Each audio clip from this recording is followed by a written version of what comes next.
Hey everybody, it's Tom, and we're back this time, not with the haul video, but the your tag video for your top 50 books in your collection. And so we're going to start off with Wonder Woman 184. Everybody knows that I'm a big Adam Hughes fan, and I couldn't do a video without at least having one Adam Hughes book in the video. And that's my favorite Adam Hughes cover out of the ones that I have.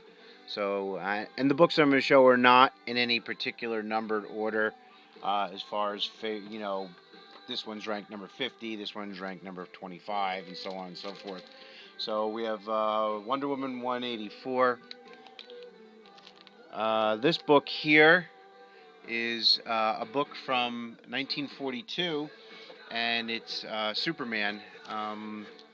There's some really nice illustrations in this book, color illustrations, and I think Mercenaut showed this book maybe a year or so ago. Mine doesn't have a cover, but the cover is attached, but I don't have a dust jacket for it. But it's a very early Superman book from 1942, so I counted that in my video. Next we have, and I'm not a big X-Men fan, as I've said before, but this is my earliest X-Men book. This is X-Men number 8. Next we have Hulk King Size Special number 1.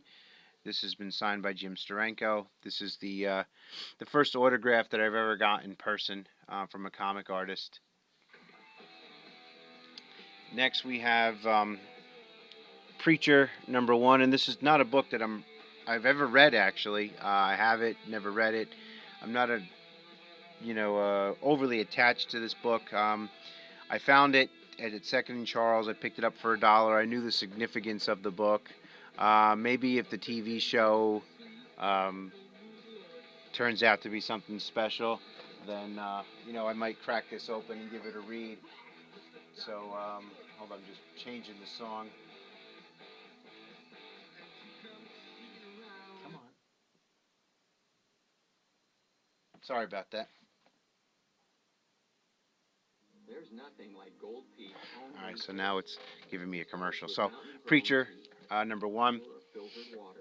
Next is Fantastic Four, number 27. And this is the first Doctor Strange crossover in comics.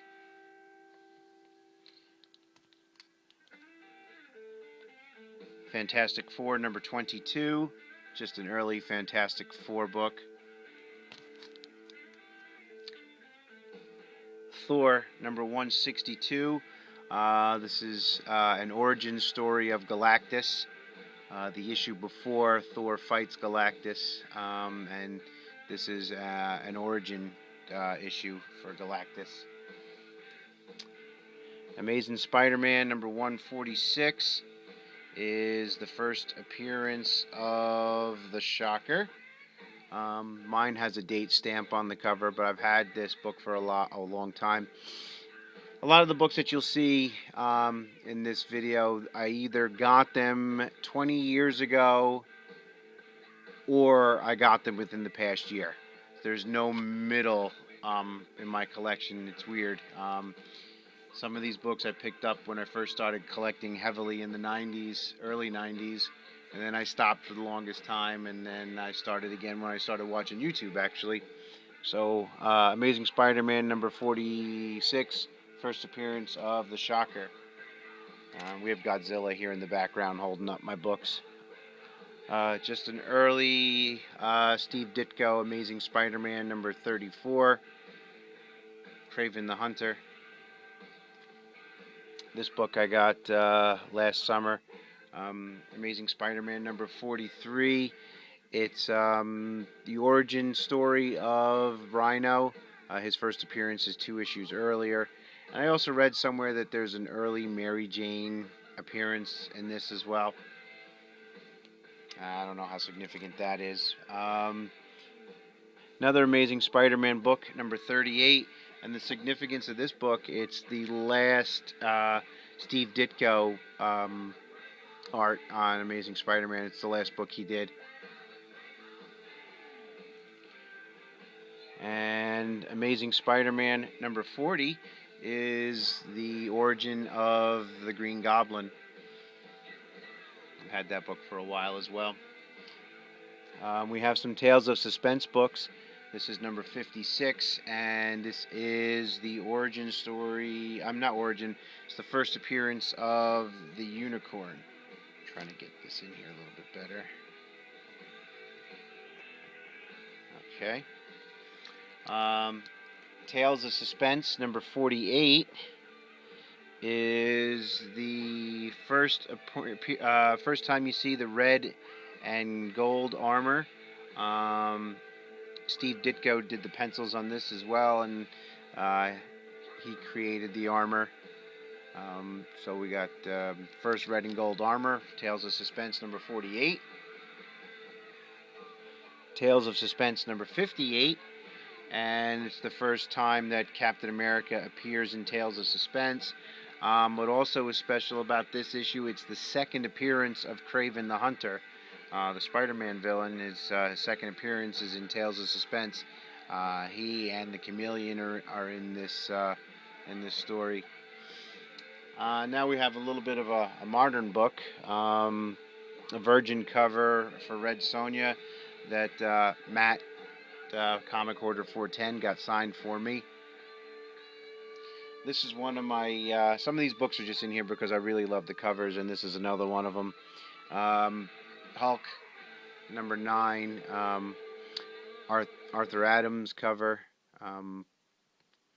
He signed that for me at the Comic-Con I went to just a few months ago. Silver Surfer number 34. The significance of this to me is this is the book that introduced me to my favorite character, Thanos. I love this book. It's the only copy of it I have. If I ever come across another copy, I would love to upgrade this. That was my original copy that I had.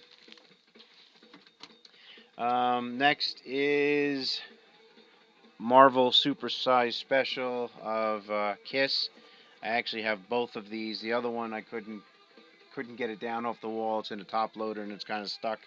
But this is the one that I remember the most out of the two. I remember buying this on in like a old school newspaper coffee shop type place in town back when I was a kid, and my father purchased this again for me a few years later as a Christmas present with the other one.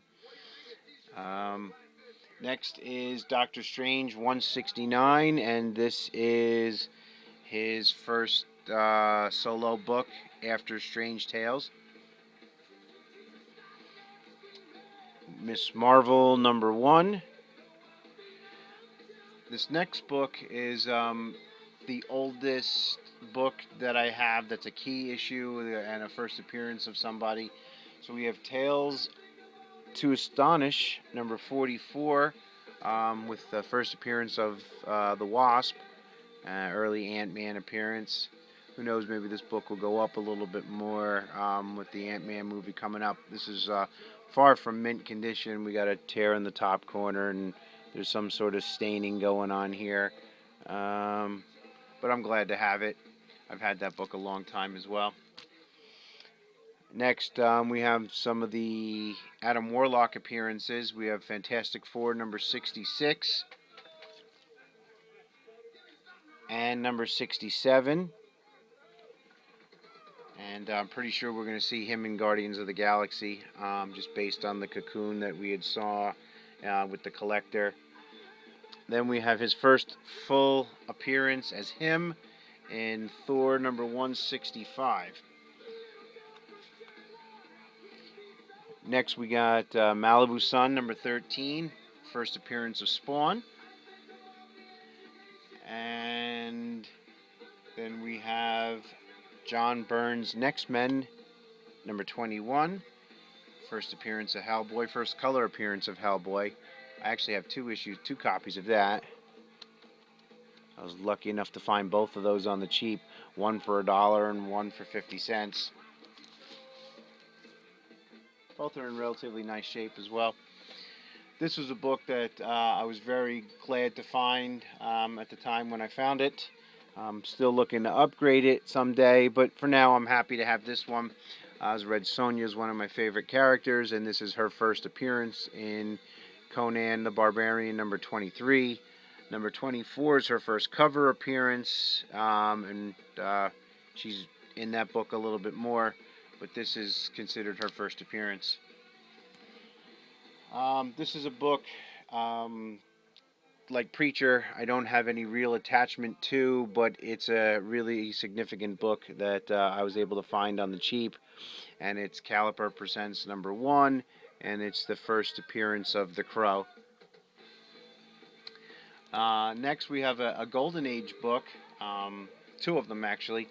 Next, it's Popeye and Wimpy. I'm a really big Popeye fan. A lot of you guys may know that already because I've done a couple of Popeye videos and always talk about Popeye and stuff like that.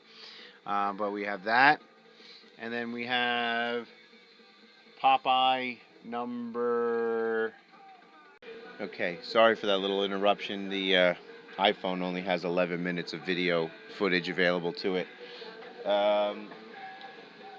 Just turn the video down.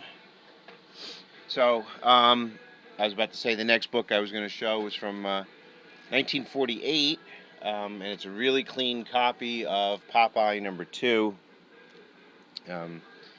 They reprinted some of these books just a few years ago. IDW, I think, had the rights to it, and they reprinted almost this whole run here.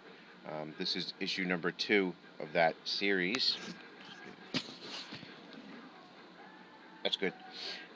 This next book is from one of those little cartoony type books, but it's a major cartoon character that everybody knows, and it's from 1958, and it's Yogi Bear, and there's some significance to this book actually. It's his first comic book ever. It's in really nice shape.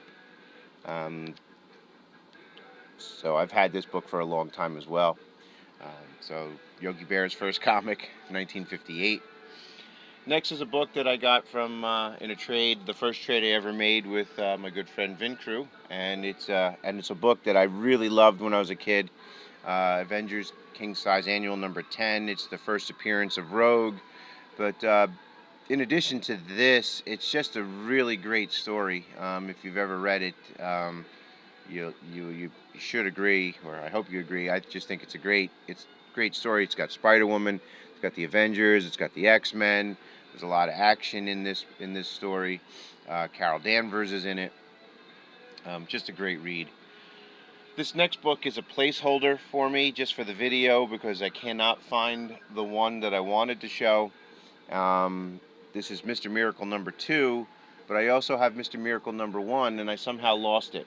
I spent about an hour and a half yesterday going through almost every box I own, and I can't find it. I do have it, because if you guys have seen my free comic book day video, I picked it up at the same time I grabbed this one. But this one's in great shape as well. Hopefully I'll find it soon. Commandy number 1, just a significant Jack Kirby book. A lot of people like Commandy. I've actually never read any of his books, but I got a good deal on this one, so I figured I'd pick it up. This is probably the closest I'm going to get to this book. Really ratty copies of it go for crazy money, and this is a reprint of Iron Man 55, but what makes it a little bit more special is Jim Starlin got it, has signed it for me. Ferengi 102, I think it's 102, Ferengi got it signed for me. We haven't seen any videos from him in a long time. If you're watching, buddy, hope everything's well, and hope you make another video soon. This is a pretty cool comic. I got this back when I was doing a lot of baseball collecting, and this is a Yankees comic book from 19 51 or 52. It's so early in Mickey Mantle's career. Hold on, let me get some more light in here. Sorry. Come on. Here we go. They have his name spelt wrong, M-I-C-K-Y, Mantle, M-A-N-T-L-E. So this is a comic that I've had a relatively long time. It's in pretty good shape. Next is Iron Fist #1. Not his first appearance, but his first solo. I guess it's his first solo series. Another X-Men book, X-Men #13, second appearance of the Juggernaut.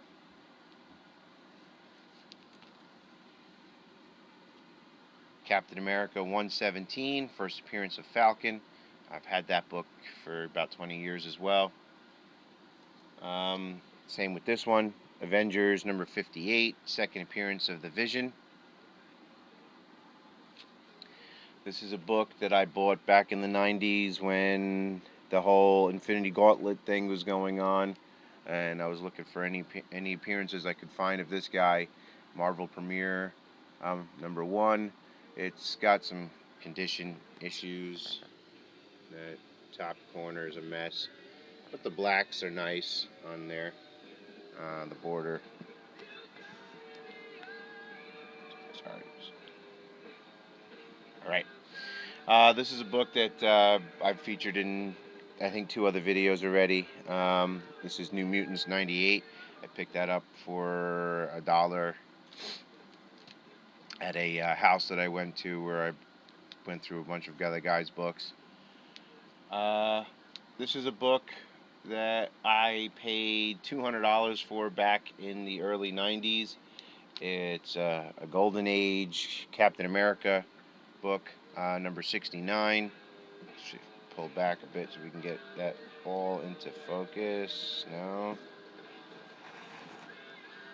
And what's sad about this book is I had it in the original plastic for years, and oh my God, what's his name? Hippie, Tom from Hippie's Collectibles. He was nice enough to send me a Golden Age Mylar for it, because I don't have hardly any Mylars. And when I took it out of the original bag, it had a rip in the back cover, and I had no idea all these years. But still, I mean, I'm happy to have it. The front is really nice. I guess this would grade maybe at a 6. I don't know how they grade things when there's a tear on the back cover. Last few books. Let me make some room for some of them. Avengers #6. First appearance of Baron Zemo. Captain America #100 is where his solo series begins. The next book is a book that I got in trade with a gentleman named Frank Scrima. He doesn't have any videos of his own, but he does watch a lot of our videos, and he's made some trades with some people in the YouTube community. And this is Strange Tales #123, and it's the first appearance of a Spider-Man villain named the Beetle. So I was very happy to get that. And there's just 2 more books left. We got Thor #134, first appearance of the High Evolutionary. And last but not least, I would say a fair copy of Iron Man #1. It's got some condition issues. It's got definitely some major tanning, some spine rollage. Staples are still there, but it's got some chipping on the cover. But nonetheless, I'm still happy to have this book, because this book goes for some crazy money in high grade. But that's my top 50 in my humble little collection. Thanks everybody for watching. I don't think I'll tag anybody, but there's some that I would really love to see, and I'm sure they've been tagged already. Like, I'd love to see Mercenauts top 50 books. I'd love to see comic hoarders and Vin Cruz, and I don't think. I'm trying to think who else. The names escape me when I do these videos. Oh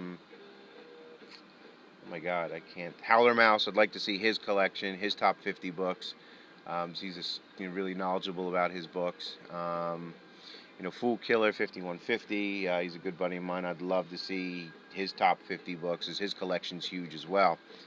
There were some books that I was going to put in the video. I just didn't. One of the ones that would have been surprising for me to put in, and I didn't, is Superior Spider-Man #1. Actually, people probably say what, but for what it was and my expectations of that book at the time, I thought it was going to be the biggest piece of garbage that Marvel ever put together. But it turned out to be a very, very fun read, and just great all around book.